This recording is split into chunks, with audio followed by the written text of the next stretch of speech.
So good evening all, myself Manasa. So in this webinar, what I'm mainly focus on is three things. One is, I'll be introducing you the types of questions in GMAT, basically the types of data sufficiency questions.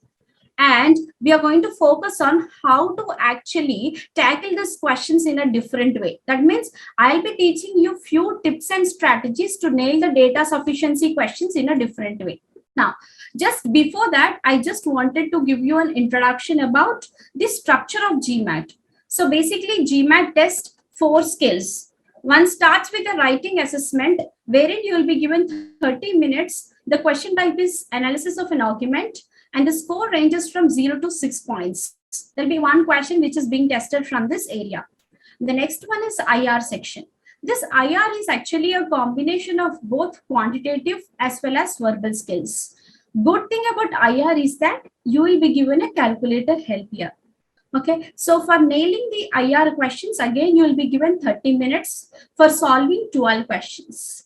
It's graded upon a scale of 1 to 8, and these are the 4 question types. So every question type in IR basically use a different way of showing the question. So the question may be in the form of graphical interpretation, or question may be in the form of some source information given in a tabular format. The other section which is tested is the quantitative reasoning section, in which you will be answering 31 questions in 62 minutes. The 2 types of questions that you will come across in quantitative reasoning section is data sufficiency question as well as a problem solving questions. The score range from 6 to 51. Never you see a score below 6 and above 51. And the verbal reasoning section, again, you'll be tested 36 questions to be answered in 65 minutes. And these are the 3 question types that you come across the verbal section. The score range is same, 6 to 51 points.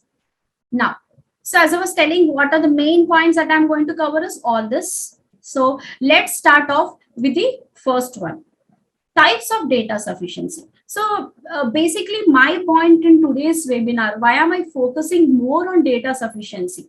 Point is that students, as you know, GMAT is a computer adaptive test. That means, if you give a good fight shot with the questions on the screen, the later questions comes with a good level of difficulty.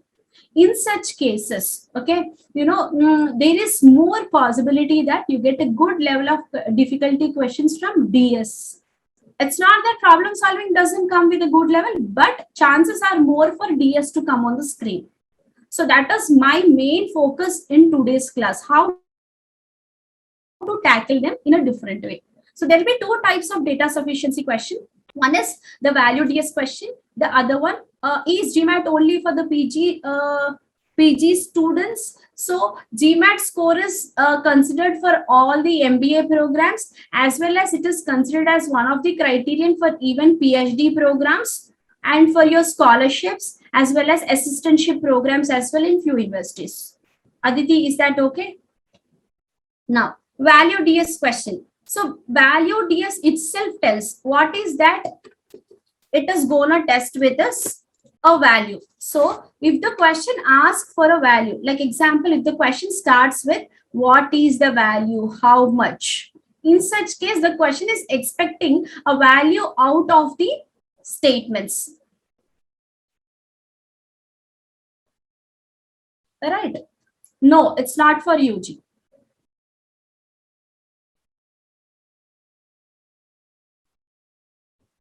So you will have to check if the statements is giving you enough information to find out the value, whatever is the question asking for. Good thing about the data sufficiency is that students, you need not answer the question with what is it asking for. Just check if the statements have the sufficient information to answer the question. That's all. Now, the other type of question type is yes/no data sufficiency question. So what is yes/no data sufficiency question? So itself tells yes or no will be the answer to the statement. If the statement is able to give you sure yes, or the statement is able to give you sure no to the question, okay, in such cases, the statement is alone sufficient for us to answer the question. But if the statement gives you dual answers, that means the statement is insufficient. So how does the yes no data sufficiency question starts is, the question basically starts with is, are, do, does, has, have. So when someone asks you, is it raining in Canada? So what do you tell them? Either you tell them a yes, you tell them a no, or you may tell them yes, maybe or may not be. So these are the answers that comes out when the yes no data sufficiency question comes out.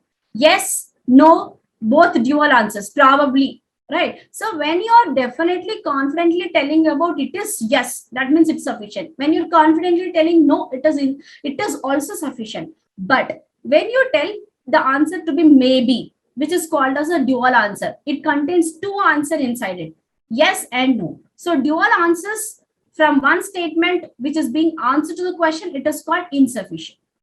So for all the data sufficiency questions, the options meanings are same. So what are the options is, they are designated as A, B, C, D, and E. So what is A?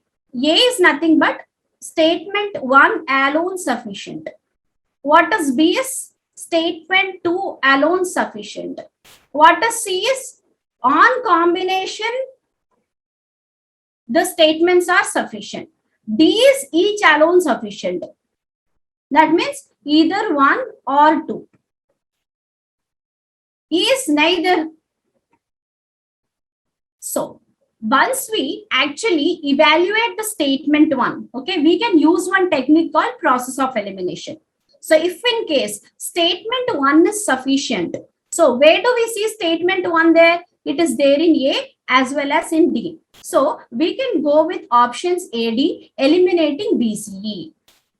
Suppose statement 1 is insufficient. In such case, we will go with BCE, eliminating AD. So this is one process of elimination tool that we can use for every data sufficiency question. So statement 1 will help us to either eliminate 2 options or 3 options. How to start working with the yes no data sufficiency is also very important. So how to go with the questions? Let me show you with the simple questions for understanding.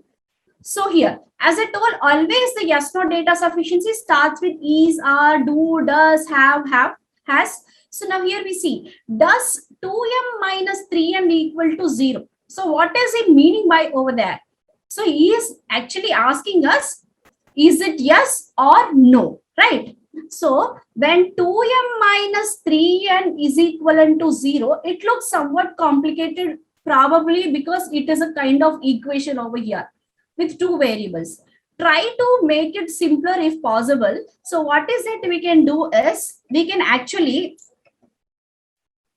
rephrase the questions, right? So if 2n minus 3n is equivalent to 0, we can rephrase this as 2m is equivalent to 3n, or m by n is equivalent to 3 by 2.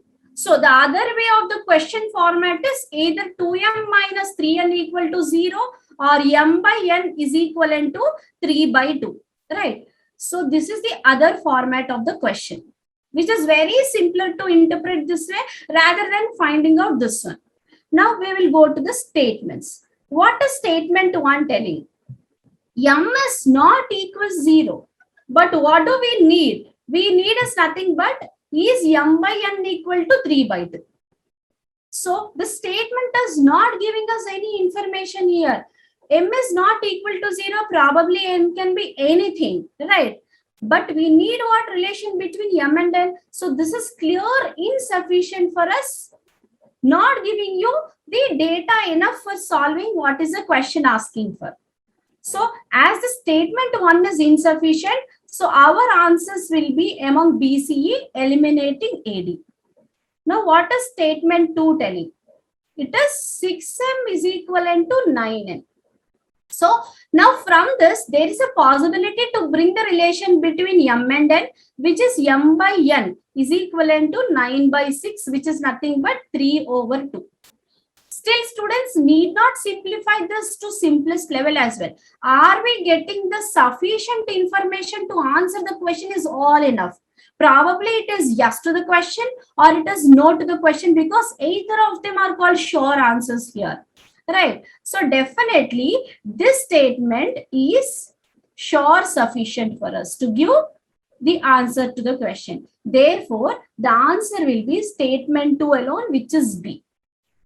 Right. So this is the simplest question I have taken just to get you introduced with how the scratch of the yes no data sufficiency should go on. Okay. Now, I will take you to the other question. Okay. So students, here the next question tells, is y equals 3? Again, it is a yes no data sufficiency question. So when the statement is telling you y equivalent to 3, that means the answer to the question is yes. But when the statement is not equivalent to 3, which means that either the y is greater than 3 or y is less than 3, all these possibilities will tell no to the question.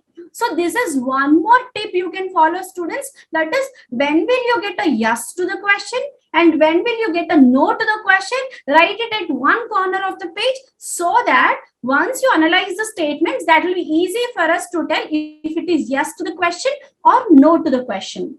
Right. Now going with the statement 1. So what is statement 1 telling? Statement 1 tells y minus 3 times of x minus 4 is equivalent to 0. So what is this? So from this statement, we see that there are two variables, but the question is all concentrating on only a value of y. Okay. So in order to answer the question, what is the first step? Evaluate the statement is very important. Now let us evaluate this stuff. So here clearly given y minus 3 times x minus 4 is 0. So when will this statement get satisfied? The statement may get satisfied y is equivalent to 3, x is equivalent to 4 is one of the case. Okay. Once the statement is getting satisfied, you need to answer the question. Now, what is the question telling? Is y equivalent to 3? Yes, in this case, yes, there is a possibility that we can tell yes to the question. So students, now the very important point goes on. Once you get a yes to the question, it is very important to check if that yes gets continued or is that yes as answer consistent. That means you will have to check if there is a possibility for the no to the question as well, by still the statement getting satisfied. So yes, there is a possibility that I get a no. How? Irrespective of what is the value of y, if suppose x is 4 with fixed value, in such cases, still the statement will get satisfied. So I can even take the values y is 4 and x is 4. So in this case, what is answer to the question? As we know that y is 4, x is 4 getting satisfied, and we know that yes is possible, only y is 3. As here y is 4 also getting satisfied with the statement, we can tell this is no to the question. So what is the statement doing here? It is giving us dual answers. So when someone gives you dual answers, you'll never get satisfied. The same way here, the question will not get satisfied with the statement information. So it will tell you are insufficient to answer my question. So that means we will be going with options B, C, E. Now what is statement 2 telling? X minus 4 equals 0. So this equation will get satisfied only for the value of x, that is being 4. But what are we supposed to answer for the value of y? This statement isn't giving us any information related to y. So therefore, this is quite insufficient. Right? That means option B goes away, which tells statement 2 alone sufficient.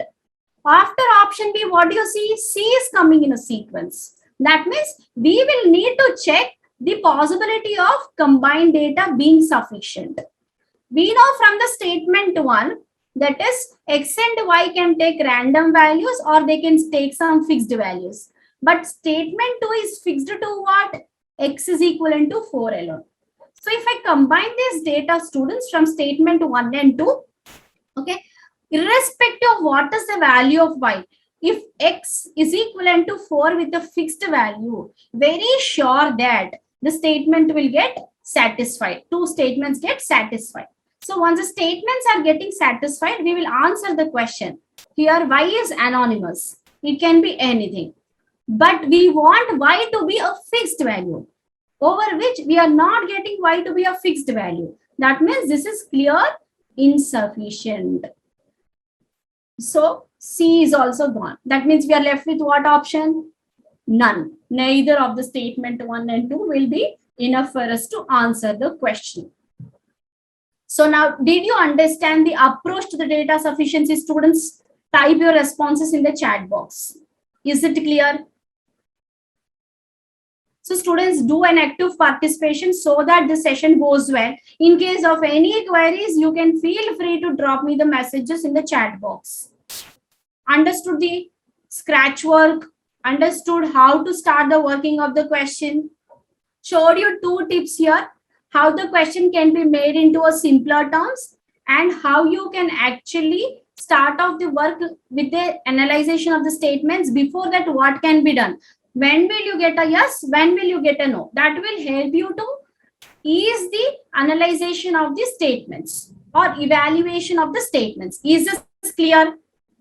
Okay. Now let's move on to the next question. So how sometimes rephrasing the question will help us to solve the question in a simpler way. Let us see that. So here, if k is an integer, is 5 power of minus k less than 5 power of 1 minus 2k? So sometimes students, not the simpler question comes, a medium level of difficulty, I can categorize this as, because this is giving us some condition. Condition is always to be mixed with the statement data. So here clearly given that k is an integer, this can be mixed with the statement data. In such cases, we are to answer this. So now let's see how the question can be rephrased. If we see this direct question stem, it looks very weird because basically exponents and that too combined with inequalities becomes very difficult. So let's do rephrasing of this question because there is a possibility to do over here. As we know, students, when bases are same on both sides of the equation or inequalities, then the powers will withhold the same relation. So we can keep up the same relation over here with the powers as well. Now taking this minus 2k over here, it becomes 2k minus k, which is k. K is less than 1. Now the question format is very simple. Rather than interpreting the question in this big way, I can just make it so simple as such. Is k equivalent to 1 is my question. That's all. Now write at one corner of the page. If suppose I get k is less than 1, that is called yes to the question. Or if suppose if k is equivalent to 1 or greater than 1, that means that is called no to the question. Right. Now I'll go with statement 1. What is it telling? K is less than minus 1. Okay. If k is less than minus 1, as we know, our reference number is 1 from the question. Let me drop down that here. 1, 2, and so on. Here statement is given with reference to negative 1, this side. Now k is less than minus 1 means this region. This is statement information. Now what is question information? K less than 1. That means this region is the question. Now you see all the data of the statement is lying within the question. That means definitely this is sufficient. So when statement 1 is sufficient, options we pick is AD eliminating BCE. Now what is statement 2? 2k is less than 3. Simplify this further. K is less than 3 by 2 or k is less than 1.5. Now again draw the line. Taking 1 as reference. Right. It goes this way. Now, what is that we know from the statement? K less than 1.5. So all this region. This is statement. Now what is our question? K is less than 1. This is our question. That means what is happening? There is some data which is within the question and there is some data which is outside the question. So that means you will be getting dual answers over here, which clearly tells it will be insufficient to answer the question. And therefore, statement 1 alone will be enough for us to solve the question. Is this question clear, students? Another different type of question I have taken here, because most of the time students tell me, ma'am, inequalities is a difficulty topic. Yes, thanks. So, and here I have taken a mixed category question, that is inequalities with exponents. Okay, great. We shall move on to the next ones. Okay, taking a value data sufficiency this time. Now, the question over here tells a new released book includes hard books as well as paperback books. Sales price of the hardbacks is 20 and sales price for the paperbacks is 15. What is the average price for all the books sold during a certain day? Students, whenever value data sufficiency question comes, it will be a kind of wording type. So in that case, what we can do is, we can actually write the information what we know at one corner. So we know one thing is, there are two types of books. One is hardbacks and other one is paperbacks. Right. So here he speaks something about average price. That means it depends upon two terms, price of each and quantity of the books. Okay, so let me take H hardbacks, P paperbacks, for which, okay, this has to be written here. H is the hardbacks, P as the paperbacks, for which the price of this hardbacks is given as 20. For paperbacks, it is given as 50. What is the overall price of hardback books would be 20H and paperbacks books would be 15 times of P. Now the question asks for average price. So average price is nothing but total price divided for total number of quantities. So total price is what? Cost of hardbacks plus paperbacks. So that would be 20H plus 15P for quantities H and P together. This is what the question is asking for. So we need to either get the information about the values of H and P individually or relation between H and P that will help us to answer the question, right? So that is what we need. We need H, P or relation between them. So this is some scratch you can follow just before the statements being analyzed in case you have some pieces of information given in a question. Now let's start off with statement 1. It tells ratio of the hardbacks and the paperbacks is 5 to 3. So students, which clearly tells I can write H in terms of P or P in terms of H. That is what the meaning over here, right? So in case I write H in terms of P, it will be H is 5/3 of P, right?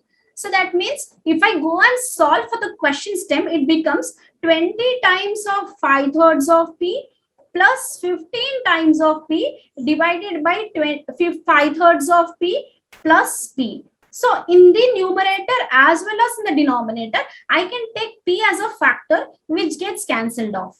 So there will be no variable left. You will still get only a value to the question left as an answer. That is what even the question asking for. So that means this is sufficient. So we will pick the answers AD eliminating BCA. Now second statement tells total number of books is 160.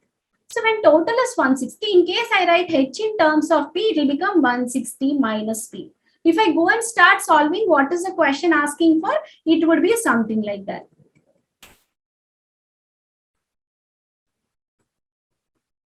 Right. In the denominator, no variable seen, but in the numerator part, still there is a variable whose value is missing, that is P equivalent to how much. Until and unless we don't know this, we cannot solve the question. That means it is clear insufficient to answer the question. And so the answer is A. So this is one strategy you can follow, students. That is, if there is a possibility to do a pre-work, do that, as well as sometimes write the pieces of the information given. Okay, list it under what we know and list the need quantities as well. So that need quantities will give you a trigger out to tell if the statement has enough information to satisfy the need part or not. So I hope this tip is clear with you all. Understood the pieces of puzzle technique, right? So now tips to tackle the two-wordy data sufficiency question. So this is what many of the students really face difficulty with this. When we have lots of pieces of information, is the question difficult? Let us see with few questions over here. So the question over here is, a jury pool consists of 6 men and W women. If 2 jurors are to be selected from the pool at random, is a probability that 2 men will be selected higher than the probability that a 1 man and a 1 woman will be selected. Okay. So again, this is a kind of mixed category. We have some pieces of puzzle given, and also it is giving if it is a yes no data sufficiency question, right? So let us use what tips we learned earlier. Okay, so one is that what is information given, let us write here. What do we know? We know he's speaking something about jury pool, which is having men as well as women, in which there are 6 men and W women. So total number is 6 plus W. Right. Now, 2 jurors are to be selected. So that what is the question asking for? Probability of 2 men greater than probability of 1 man and 1 woman. We do not exactly know, students, if man is selected first. It can even be a woman and then a followed up with men. But if clearly we observe this, either man being selected or women being selected first, it doesn't matter. So what do I do is I'll write this as 2 times of probability of men and women, because these two are the same. As we know, OR is nothing but combining. Okay. So now this is what the question asked for. Is there a possibility for us to still solve further? Yes, because we are given the data for men and women. So now probability of a men being selected is, as we know, we have 6 options. Out of total what? 6 plus W. Other men, we have 5 options left. Out of what? 5 plus W. Greater than 2 times of probability of men. Again, we know that is 6 by 6 plus W. For a woman is W divided by 5 plus W. So clearly we can cancel off this on both sides.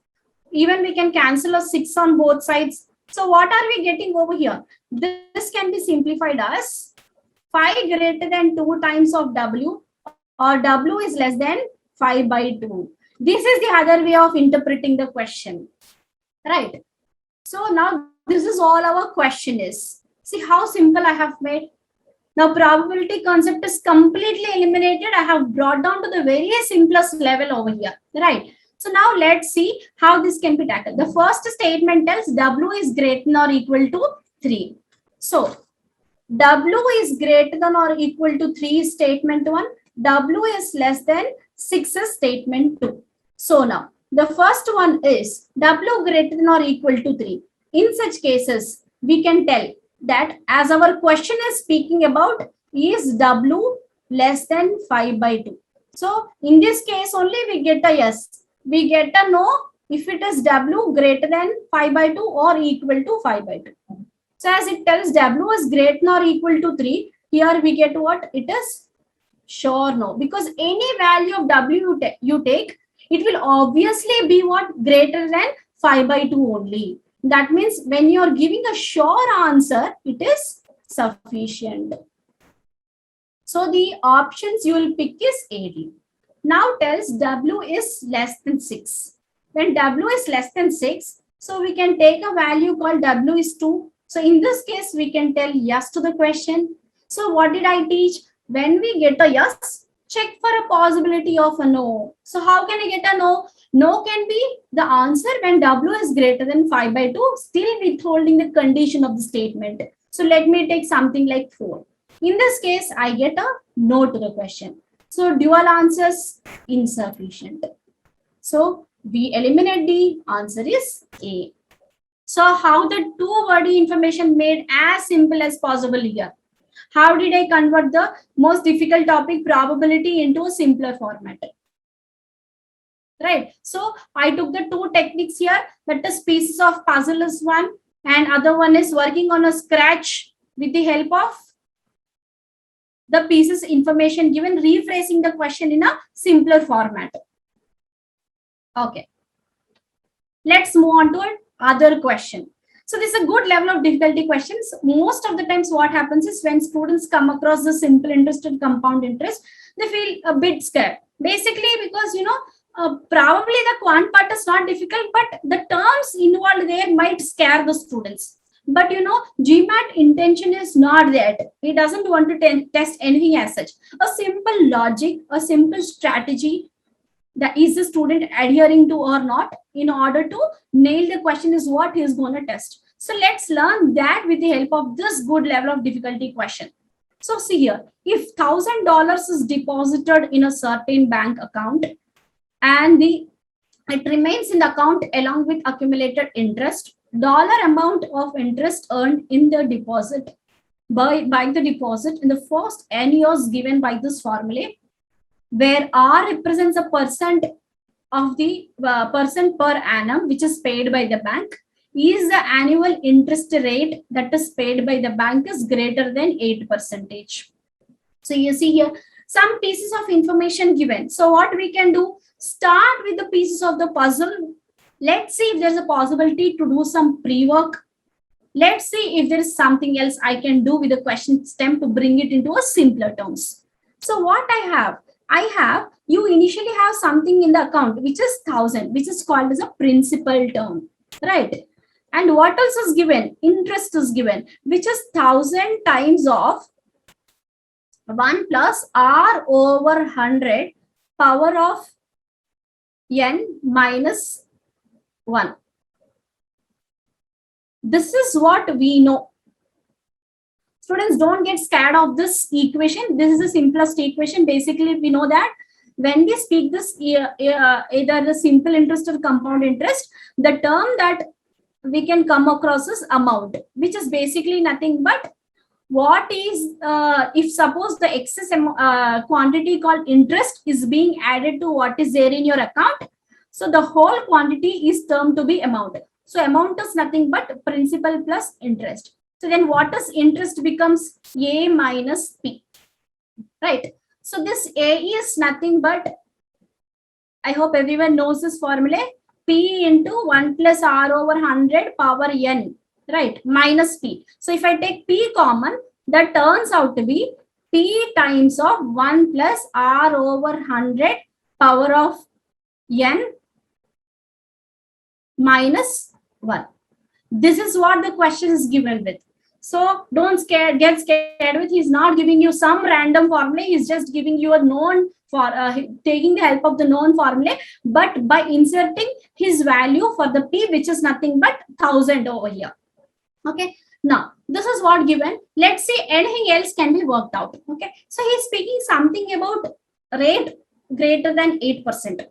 Sometimes students, remember this tip, sometimes have a look at the statements also, because when this cases comes out, rate being paid by 8% and we see a good value, we see a good variable called n, which can be anything, right? So here n is actually the number of times the interest is being calculated in a year. So but how many times, what is that I need to know? Just check the statement. He speaks something about 2 years in both the statements. So let us see what happens in 2 years. Okay. If suppose I start with 1,000, I have to calculate 8% on it. Okay. So I get amount to be 1080.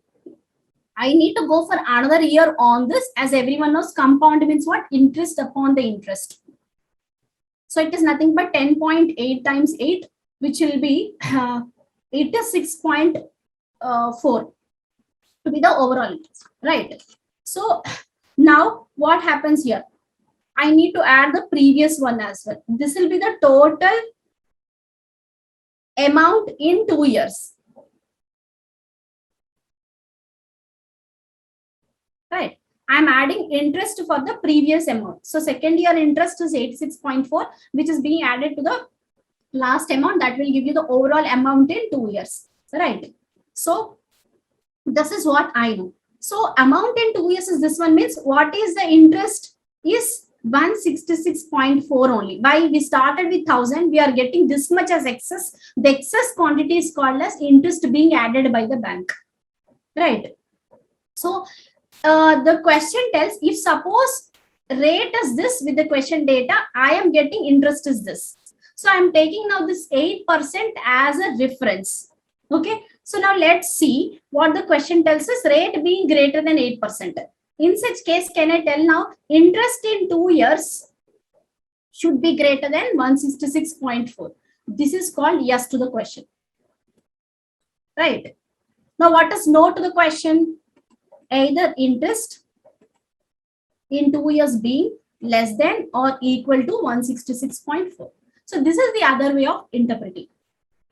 Because rate concept, if suppose you get scared with finding out the rate directly, rather calculate, take the help of the interest to interpret the question in the simplest format.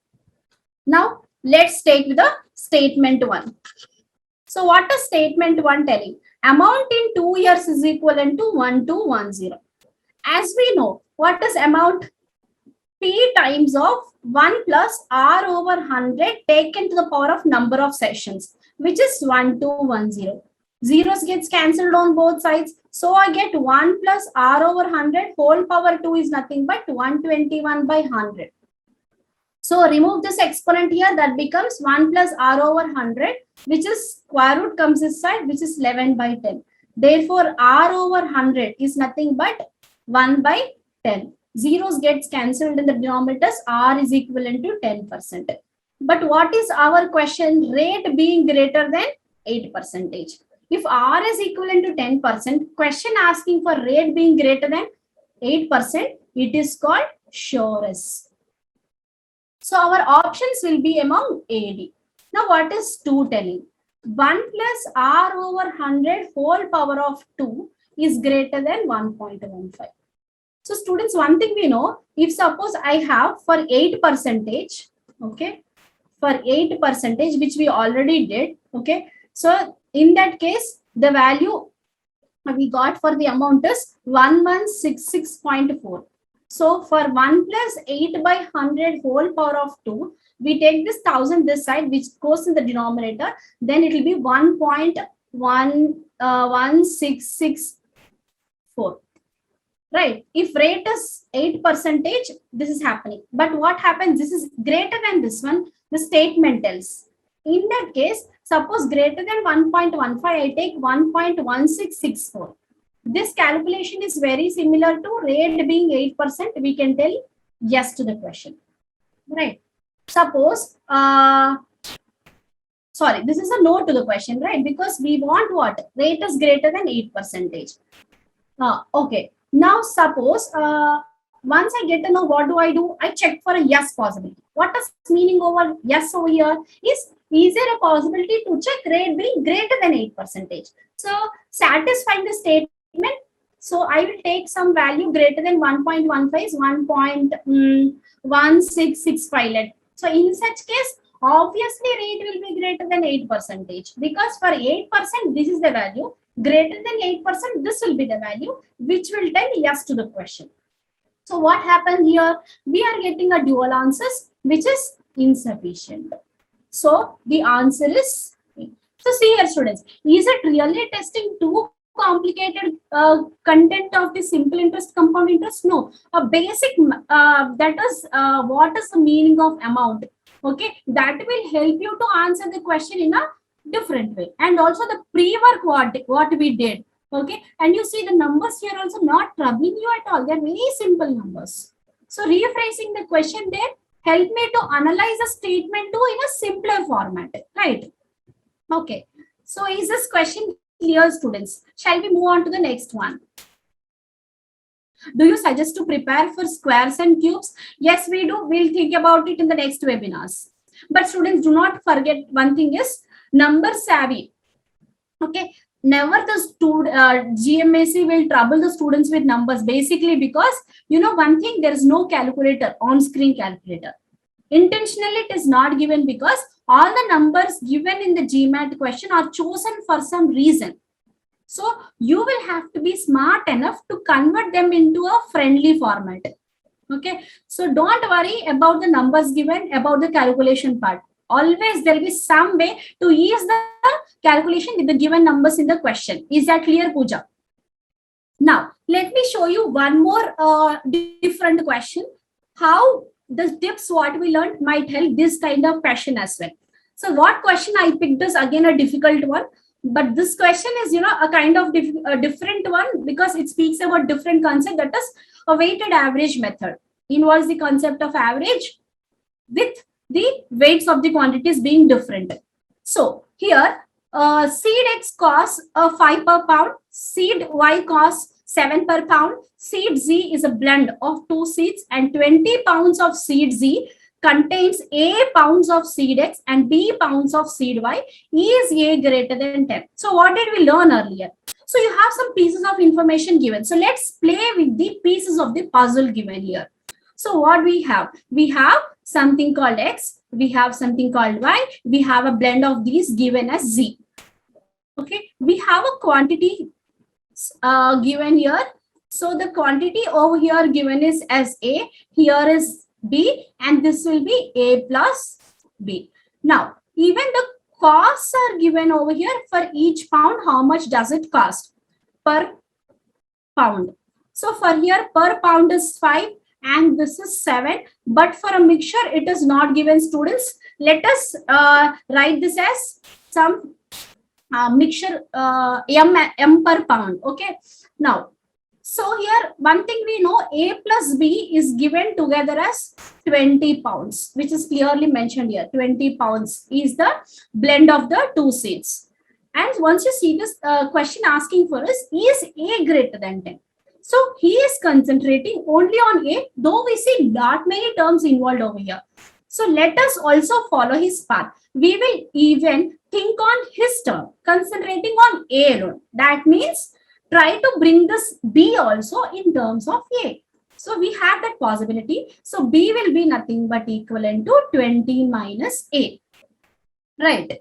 Okay. So now, what is that question data given? So students, I hope everyone knows the alligation rule. So we can write the quantity 1 here, quantity 2 here, and the mixed quantity here. Cost, cost, and cost. I'm using the alligation rule.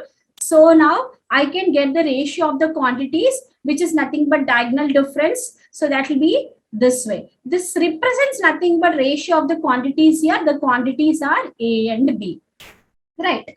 So which clearly tells 7 minus M by M minus 5 is equivalent to A by B. As we know, B is nothing but what? 20 minus A. Replace that here. Okay. So now students, we can just cross multiply to bring it to one simpler format. That becomes 140 minus 7A minus 20M plus AM is equivalent to AM minus 5A. So we see the similar terms AM on both sides. What do we get? 140 minus 20M is equivalent to minus 7A goes here plus A. So it becomes minus 5A plus 7A is 2A. So we get overall 2 as a factor. So what do we get here is 70 minus 10M is equivalent to A. Okay. This is a simpler format for what is A equivalent to. Here A was some anonymous, but now we got some value for this A, which is 70 minus 10M. So now I'll rephrase the question. So question is A greater than 10. Now we know what is A. 70 minus 10M is greater than, right. So now 70 minus 10M is greater than 10. If I drag this 10 over here, minus 10M over there, it becomes 60 greater than 10M. So I can clearly tell M is less than 6 is what question asking for. Right. So if yum is less than 6, it is yes to the question. Either yum is 6 or greater than 6, it is no to the question. This is our question in other way. Okay. Now let's start off with the first statement. So what is the first statement telling? The cost of 20 pounds is less than rupees 120. So 20, we know 20 pounds cost us less than rupees 120. So 20 pounds of blend here. So 20 pounds of blend. We know for each pound blend cost is yum dollars. For 20 pounds, it will be 20 times yum, right? Less than 120. Now zeros gets cancelled on both sides. And these two get factored out. So yum is less than 6. Now what is our question was asking for is the same. Is yum less than 6? Right? So now definitely this is sufficient. See how we have reduced the scratch work of the statement here. So when this is sufficient, we go with options AD. Now what is second statement given? B is less than 12. Now what do we know relation between A and B? It is 20 when added together. Suppose I take A is equivalent to, let me take 9. B less than 12, I'll take some value 11. And what is the other way the question was asking for is A greater than 10 is other way the question was asking for. So here in this case, is A greater than 10? It is no. Now, once we get to know what is our motive to test for a possibility to get a yes. Suppose I take A is 11, B is 9. Okay. Okay. Still satisfying the statement. And then now we go with answering the question. Is A greater than 10? Yes, because A is 11. So what are we getting here? We are getting a dual answers, inconsistent answers. That means this is clear, insufficient. And so the answer is A. So students, how our pre-work?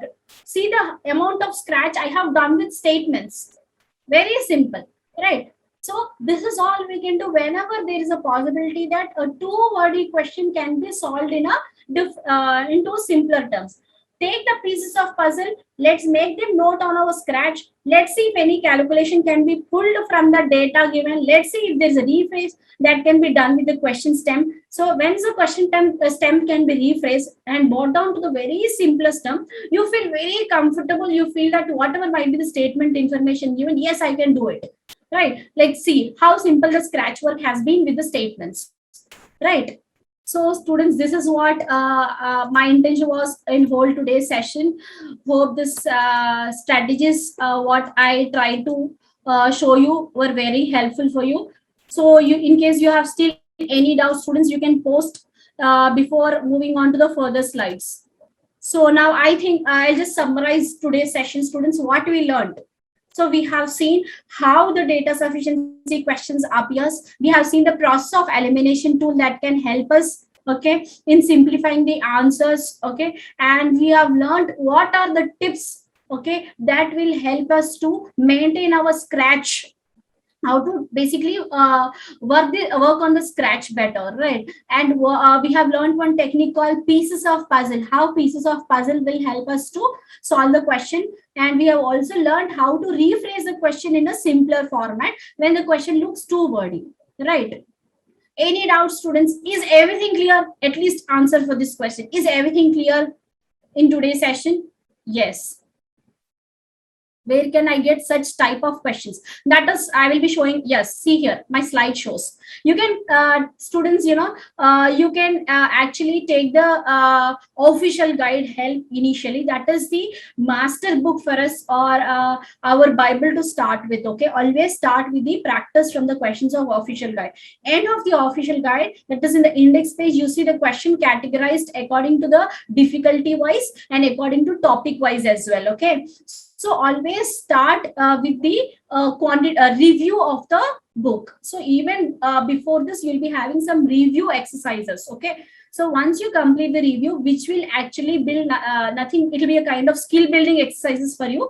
Once those are done, then go to the problem solving actual questions of GMAT, that is OG, and the data sufficiency OG questions as per the level of difficulty. Don't be too overconfident. Don't jump the difficulty questions randomly. Do go in order: easy, medium, and hard. Because always this flow will help you to get a confidence. Don't miss that flow. Once this is done, okay, you can even take the help of other sources like GMAT Club. Okay, and for practicing, for checking whether how much is that your journey was, okay, so how far you're moved through, are you ready to take your test? Okay, so in such cases, to test yourself, you can take the help of mba.com, okay, in which you'll be given 2 free tests. Other than this, even you can go with, Veritas and all. How much time should be spent on each question? So Pooja, I gave in the introduction part.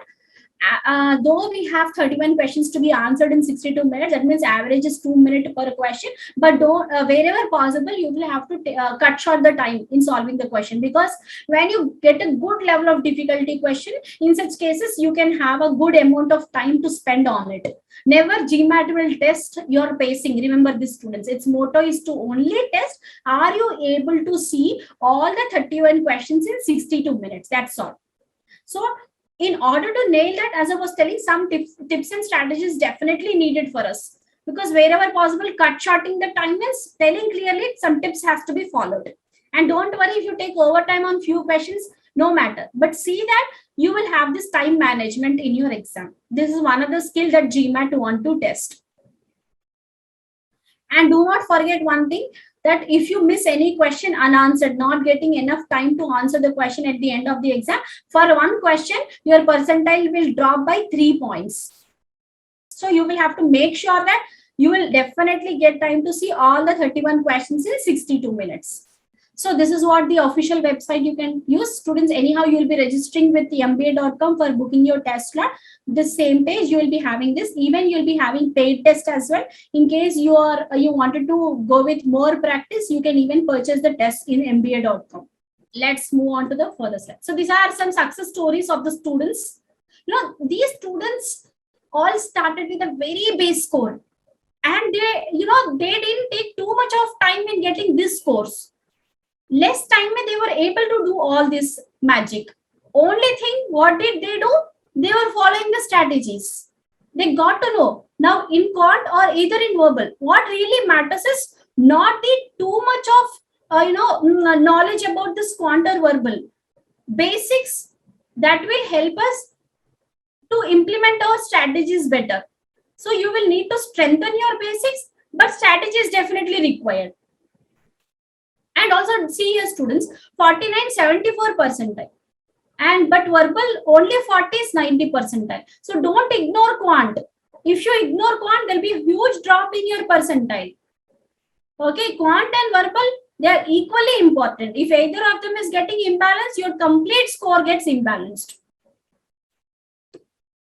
This is one of the students, and she also got this success in a span of very less time. Following to our study plan, following to our classes, adhering to the strategies, implementing it to every question, yes, they reach this success. Any tips for integrated reasoning? Yes, we will do this in our coming webinars. Some book to refer, I already told that use the official guide as one reference book, and also you can take the help of GMAT Club. Are we going to take much more sessions? Yes, Pooja, we'll be doing such webinars in future as well, in coming weeks as well, for which you'll get the information like you got it today. You'll just need to register for it. In case students, you wanted to, so in case you wanted to get into our classroom live session, students, so you can reach to us on this mentioned contacts, and also you can reach to our very friendly person Amitansh, who will actually answer every query. Okay, so he will give you the guidance to how to get into your preparation for your actual test, and also he will give you all the information related to Leverage Edu classes. So in case you wanted to start your prep immediately, take your exam, reach your target score, so this classes would definitely help you guys. So you wanted to get the classes from our masters, you can reach to us on this contacts mentioned, and you can start your preparation right away with Leverage Edu. And students, do enroll us only after you speak to our masters with a demo, for which you will just need to go with this link. Once you click on this link, you will be redirected to this page wherein you have a book a demo option. Click on that and you can book your demo with the masters, and then get to know how the masters teach inside the classroom. Really satisfied, then you can come into our classes, life.leverageedu.com, book a demo, and then you can enter into our classes. So hope I have answered every of your queries, students. Still, if you have any queries, I'm ready to answer it. Hope this session helped you all. So I would be organizing more webinars in future classes, so that probably might help you to some extent. In case you want a detailed classes, do join our Leverage Edu, for which I already mentioned the contacts in the previous page. So thanks all. Bye for the day. All the best.